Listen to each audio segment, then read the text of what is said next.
Sono Kiki e vi do il benvenuto sul canale. Come forse avrete notato dalla lunghezza, questo è un video un po' diverso dal solito, più completo e dettagliato. Questo è stato grazie anche a Redgrass Games che ha sponsorizzato questo video. Chi segue il canale dall'inizio sa quanto io abbia sempre utilizzato, apprezzato e consigliato le wet palette Redgrass ben prima di iniziare questa collaborazione, quindi potete solo immaginare quanto io sia stata felice di accettare. Parleremo della nuova wet palette Redgrass Games più avanti nel video, ma adesso non perdiamo altro tempo e cominciamo subito. Avevamo già sperimentato questa colorazione su questo modello di un nativo americano, che avevamo dipinto insieme in live su Twitch tempo fa. Per il video di oggi ho deciso di dipingere questo modello di Henna Flimbey di Loot Studio, che è stato il primissimo modello che ho stampato anche l'anno scorso, quando sono finalmente entrata nel fantastico mondo della stampa in resina. Dopo aver lavato, curato la resina e rifinito i difetti dei supporti, siamo pronti per il primer.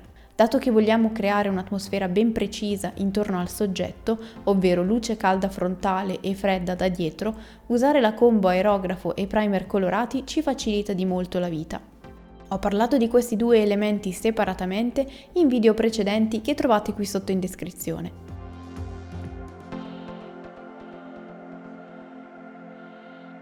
I Molotov sono già pronti all'uso, quindi dopo una breve shakerata siamo pronti a stendere il primo strato di primer sull'intero modello con il color burgundy. Questi riflessi giallastri sono una caratteristica dei colori Molotov che nascono come ricariche di pennarelli indelebili, ma spariranno colorandoci poi sopra. Una volta asciutto questo primo strato, siamo pronti a creare la luce calda che illumina il nostro modello da davanti, dalla direzione in cui è rivolto il suo sguardo. Con un mix 50-50 tra Peach Pastel e Lobster creiamo un colore caldo e chiaro perfetto come base per la nostra luce.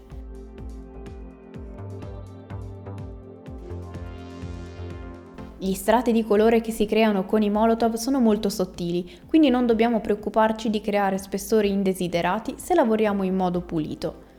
Meglio sempre anche cercare di non lasciare bordi troppo netti come questo sul braccio, ma ammorbidire lo stacco con il getto, anche se si tratta di una semplice traccia. Ora non ci resta che occuparci della luce fredda, che realizzeremo con un azzurro brillante, in questo caso Shock Middle Blue, e che applicheremo solo nella parte dietro del modello.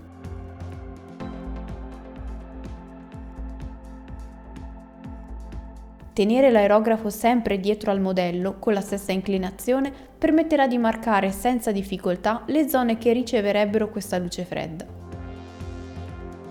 Mentre i nostri primer asciugano completamente e ci prepariamo alla fase di pittura, vediamo quale wet palette useremo oggi e perché. Come sapete uso ormai la wet palette Redgrass dal 2018, quando ho iniziato a dipingere. Tempo fa ho avuto la possibilità di provare le nuove membrane lavabili, che ora sono finalmente acquistabili insieme alla Everlasting Wet Palette 2. La versione 2 si distingue per il 20% in più di spazio rispetto alla Painter Light precedente, oltre che a una migliore tenuta ermetica grazie alla grande attenzione posta nella realizzazione della guarnizione e all'aggancio ad incastro per gli accessori non più magnetico che garantisce una maggiore solidità all'insieme. Uno è dedicato a tutti quei colori che si danneggerebbero con l'umidità o che vogliamo comunque tenere separati dalla wet palette, e l'altro è per gli shade, il cui rovesciamento è un battesimo del fuoco per ogni pittore. Non mentire, so che è successo anche a te. Ma al di là delle modifiche estetiche e strutturali del prodotto, ciò che davvero cambia rispetto alla prima versione è il foglio, che ora diventa una membrana più spessa, più bianca e soprattutto lavabile. Essendo bianca e molto liscia, i colori si distinguono di più e il pennello scorre meglio sulla superficie. Per questo motivo la trovo così funzionale con i colori Scale Color Artist, che oggi useremo come delle velature colorate. Il maggior spessore permette di utilizzare anche i colori metallici senza paura che si inumidiscano e in combo con la miglior chiusura e la spugna permette di tenere i colori freschi e ravvivabili ancora più a lungo. La possibilità di poterla lavare per più e più volte prima di doverla buttare permette un risparmio in termini economici, dato che permette di pulire solo una parte e mantenere il resto del colore ancora buono sulla superficie, e permette ovviamente di cambiare meno fogli. Se volete dare un'occhiata a questo prodotto e fare o farvi questo regalo, trovate qui sotto in descrizione il link al sito Redgrass Games, che ringrazio ancora per aver sponsorizzato questo video, ma ora riprendiamo la pittura.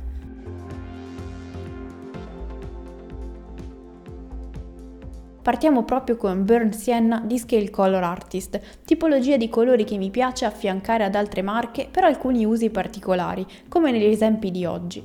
Lo andiamo a stemperare sulla wet palette fino a farlo diventare una velatura leggera. Il colore bianco e la superficie liscia ci permettono di fare questo tipo di operazioni di controllo consistenza con molta facilità. Con un pennello dalla punta grande creiamo uno strato sottile su tutte le parti di pelle scoperta. Non puntiamo come al solito ad un colore pieno e coprente, ma piuttosto ad una velatura che lasci intravedere i cambi cromatici creati con il primer. Con il Sunny Skin Tone, colore molto chiaro e caldo, segniamo tutte le zone più voluminose. Essendo un colore chiaro steso su base non molto regolare, potrebbero volerci 2 passate, ma se eseguite lasciando asciugare completamente quella sottostante e con strati sottili non ci saranno problemi.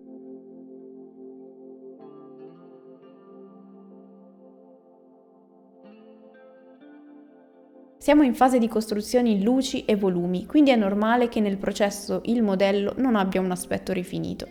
Creiamo quindi un mix 50-50 unendo i 2 colori appena usati.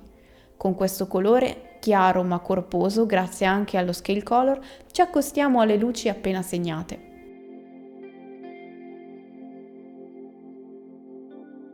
In alcune zone, come la fronte che è più ampia, creiamo magari delle strisce più visibili, mentre sul naso ci limitiamo ad una transizione molto sottile. Così facendo ci creiamo un gradino che ci aiuterà nella fase di sfumatura che faremo fra poco, ma prima, se necessario, rinforziamo le parti in luce, se ci sembrerà che abbiano meno forza del colore intermedio. Occupiamoci un attimo anche delle zone di ombra, usando un marrone più scuro e freddo di quello usato per la base.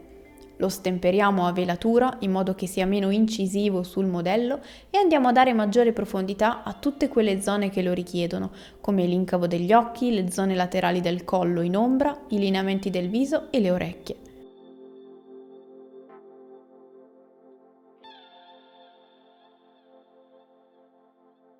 Ora che abbiamo rinforzato ombre e luci, dobbiamo sfumare questo sketch. Per farlo ci basterà ammorbidire ogni linea di stacco. Utilizzeremo come sempre la consistenza della velatura, che ci permette di vedere il foglio della wet palette attraverso il colore, ma di cui abbiamo il pieno controllo perché non è troppo liquida. Iniziamo dallo stacco che preferiamo, nel mio caso con il colore intermedio, con il quale ammorbidire gli stacchi con le luci. In ognuno degli stacchi da coprire basterà prendere uno dei 2 colori in questione, iniziare la pennellata nel colore adiacente, a ridosso del confine, e riportarlo nella zona di appartenenza, così da lasciare lì la maggior quantità di colore. Per approfondire meglio questo metodo e le consistenze di cui parliamo in questo video, vi rimando a 2 che ho creato precedentemente sull'argomento, che trovate qui sotto in descrizione. Possiamo sia lavorare in modo ordinato, sfumando prima tutte le luci o le ombre e poi passare al resto, oppure, dato che abbiamo ancora tutti i colori sulla wet palette, muoverci liberamente sul modello tra un colore e l'altro, magari focalizzandoci nello sfumare le transizioni del collo, irrobustendo le luci e le ombre. Una volta ottenuto un risultato che ci soddisfa di questo lato caldo del modello, ci occupiamo del lato freddo. Con un azzurro acceso, leggermente alleggerito nella consistenza, andiamo a reintensificare un po' le parti azzurre sulle orecchie. Per le grandi aree del viso, anziché usare il colore traslucido, meglio mischiarlo a quello su cui dovremmo passare, così da creare una tonalità che otterremmo comunque, ma più piena e coprente e soprattutto averne maggiore controllo. In ognuno degli step di ombra più o meno intensa, unendo l'azzurro abbiamo esattamente il colore giusto da applicare e poi completare il tutto sfumando come abbiamo già visto.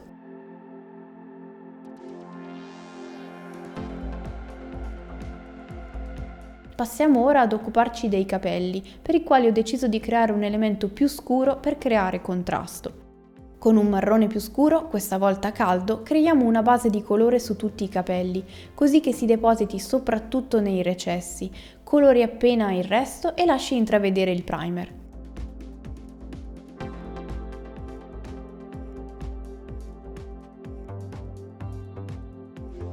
Mischiando poi questo stesso colore con il marrone freddo usato in precedenza, giusto per avere una leggerissima variazione cromatica, stendiamo una leggera base anche sulla fasciatura dell'avambraccio. Mentre asciugano facciamo la stessa cosa sul corpetto, per il quale ho deciso di usare un bel violetto carico e intenso, così da bilanciare le tonalità aranciate del resto. Questo modello ha già una bellissima texture del tessuto, già stampata, e anche un bellissimo ricamo che andremo a mettere in evidenza dopo.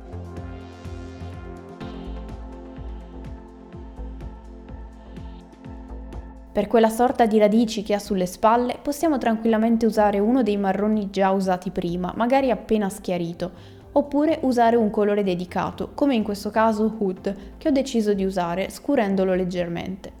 Le differenze tra i marroni in questa fase non sono marcatissime, ma poi daremo loro una personalità.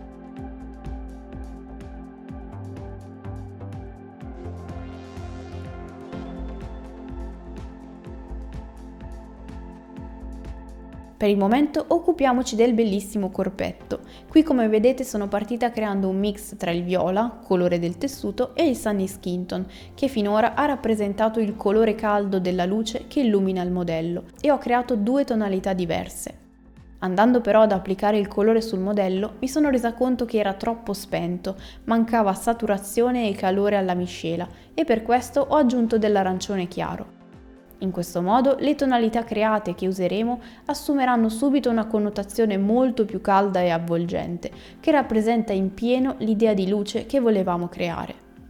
Come fatto sul viso, definiamo le zone, quindi mettiamo in evidenza le aree più voluminose e colpite maggiormente dalla luce, e poi accostiamo una tonalità più scura per un passaggio intermedio. Dato che la luce è leggermente laterale, creare un lato più voluminoso e uno meno rende più facile la lettura.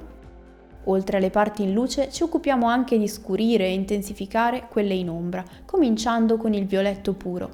Lo andiamo ad inserire nei recessi tra i ricami e nel tessuto. Con l'azzurro usato prima diamo maggiore risalto alle aree colpite dalla luce fredda. In questo caso, per ammorbidire lo stacco, creiamo un mix tra i due colori, anziché sfumarli con pennellate trasversali come abbiamo fatto prima, proprio perché così si creerà un colore tutto nuovo. Via via, come fatto per il viso, ci occupiamo dei vari elementi, illuminando meglio i piccoli laccetti e creandone un'ombra nella sezione sotto, o dando maggior risalto ad alcuni punti dei ricami. A questo punto però si nota una cosa importante, ovvero che tra luce e ombra c'è molto stacco e soprattutto è tutto poco saturo, tendenzialmente grigino. Per questo, come colore intermedio, creiamo un mix tra viola, arancione e marrone burnt sienna che abbiamo usato all'inizio, per creare una tonalità che cromaticamente si colloca tra ombre e luci, ma è soprattutto calda. In questo modo aggiungeremo un elemento in contrasto con i colori spenti che lo circondano e contribuirà a dare maggiore corpo al tutto.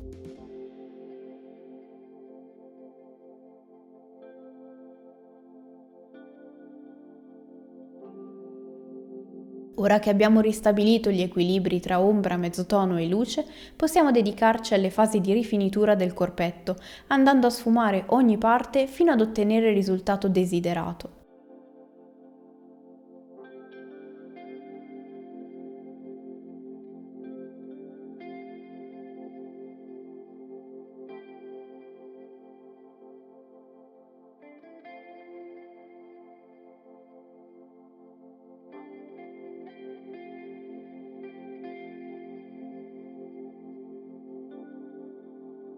Una cosa importante da non tralasciare è creare profili scuri molto sottili tra i vari elementi, per dargli l'idea dell'ombra e staccarli dagli altri.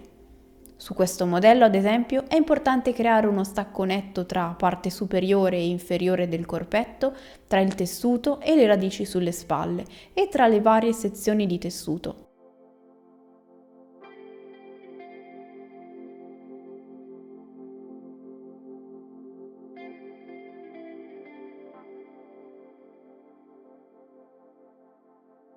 Per ravvivare il tutto è sempre importante rimettere poi delle luci davvero intense, sia nella sezione calda che poi in quella fredda, così che spicchino sopra tutto il resto e attirino l'attenzione.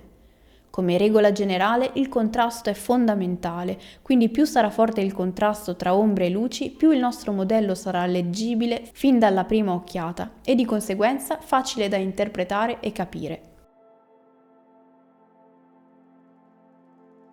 Ora che anche il corpetto è completo, passiamo agli elementi sulle spalle, molto simili a radici. Anche per questi dovremo creare delle linee sottili che andranno a enfatizzare la texture nodosa.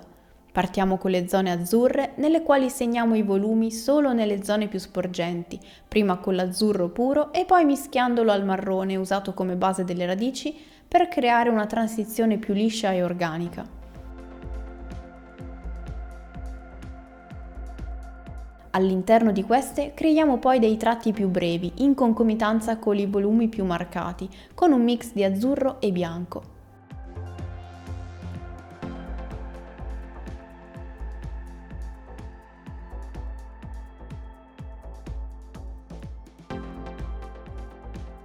Prima di passare alla parte frontale ci occupiamo di colorare anche il resto del vestito, con una semplice sfumatura che unisce il viola della base e l'azzurro della luce, scurendo in modo deciso le ombre e i contorni.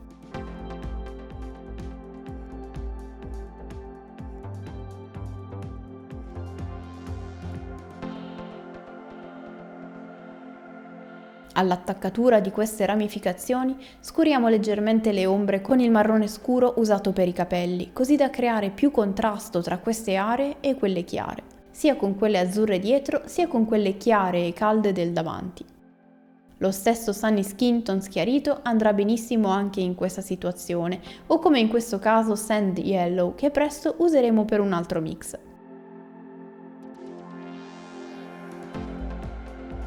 In modelli come questi, con il retro tagliato nettamente, è ottimo rifinire il tutto con il colore nero, così come il piedistallo, operazione che solitamente si fa alla fine, ma che dà sempre una grande soddisfazione e difficilmente riesco a resistere fino alla fine.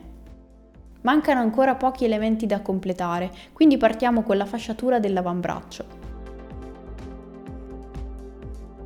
Con un mix di Sand Yellow, Chocolate e una punta di Burnt Sienna per scaldare, creiamo un mix con cui ripassare le fasciature, così da dare maggior corpo, e poi con una miscela più chiara di Chocolate e Sand Yellow e bianco, quindi molto pallida, segniamo le linee dei vari strati di fasciature. Stiamo usando queste miscele perché le abbiamo già sulla tavolozza, altrimenti colori molto simili ma già pronti andrebbero più che bene. Possiamo fare magari quelli esterni più chiari e poi creare delle linee interne appena più scure, anche se potremmo sbizzarrirci creando texture di ogni tipo. Con una lavatura leggera uniamo questo lavoro fatto sulle fasciature alla parte retrostante, verso l'esterno con un marrone più neutro e verso l'interno con uno più caldo, così da creare una maggiore varietà cromatica. Lavoro molto simile lo facciamo anche sull'uccellino, che per ora non abbiamo ancora dipinto. Creiamo quindi una base leggera come sulle radici. Poi mettiamo in evidenza in modo stilizzato il piumaggio con un colore caldo per la parte frontale e con tonalità azzurrate molto delicate nella parte dietro. Non deve distogliere l'attenzione dal soggetto, ma ha bisogno di un'attenzione in più dato che è ciò che il soggetto guarda e che di conseguenza guarderemo anche noi.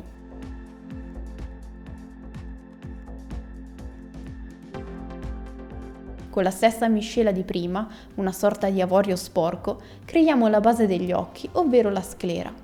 In nessun modello va fatta questa parte con il bianco puro, sarebbe davvero molto innaturale. Meglio sempre optare per colori così neutri. Creiamo poi un'iride più scura del colore reale degli occhi che vogliamo fare, nel mio caso indaco. Spesso nei modelli i lati della bocca ci danno un'indicazione sulla distanza alla quale posizionare le iridi, che non dovranno mai essere completamente visibili come pallini, ma sempre semicoperte dalle palpebre. Schiarendo l'indaco con il bianco ne creiamo una versione più chiara, con la quale coloriamo gran parte dell'iride, evitando però i contorni. Schiariamo ancora il colore e creiamo nella metà bassa una sorta di archetto che simula il riflesso della luce all'interno dell'occhio.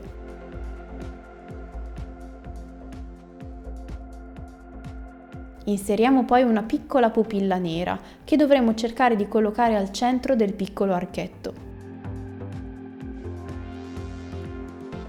Questo passaggio è davvero un dettaglio, ma che mostra un'attenzione in più.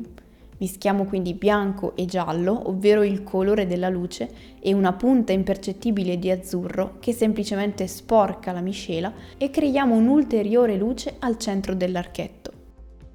Con il bianco puro, unico caso in cui è utile usarlo, e un pennello molto sottile, inseriamo un piccolo riflesso che si sviluppa sotto la palpebra, in orizzontale, a cavallo tra iride e sclera. So che è davvero un dettaglio piccolino e si riesce a fare solo su modelli di una certa grandezza, ma è necessario per far sembrare gli occhi umidi e concentrare al massimo il riflesso della luce. Se vogliamo, possiamo poi scurire appena i contorni della sclera per creare un passaggio meno marcato con le palpebre, con un glazing quasi impercettibile, e poi girare la miniatura guardando sotto le palpebre e scurire ed eventualmente sistemare eventuali sbavature. Così facendo, con un piccolissimo contorno, l'occhio rimarrà più deciso e definito. Allo stesso modo possiamo, sempre con il marrone scuro, aggiungere qualche dettaglio, quali le sopracciglia o anche le ciglia, se il modello lo permette, e andare a scurire alcune piccole linee, come ad esempio sotto le labbra o sotto il naso, sempre per dar maggiore definizione al viso.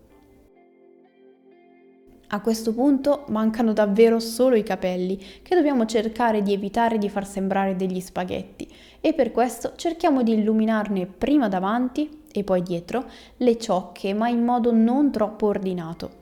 Quindi linee di lunghezze diverse, ma sempre precise e sottili, senza mai coprire i recessi scuri. Se nella parte davanti facciamo questo passaggio con i colori caldi, nel retro lo facciamo ovviamente con l'azzurro, prima puro e poi ulteriormente schiarito con del bianco per maggiore vigore.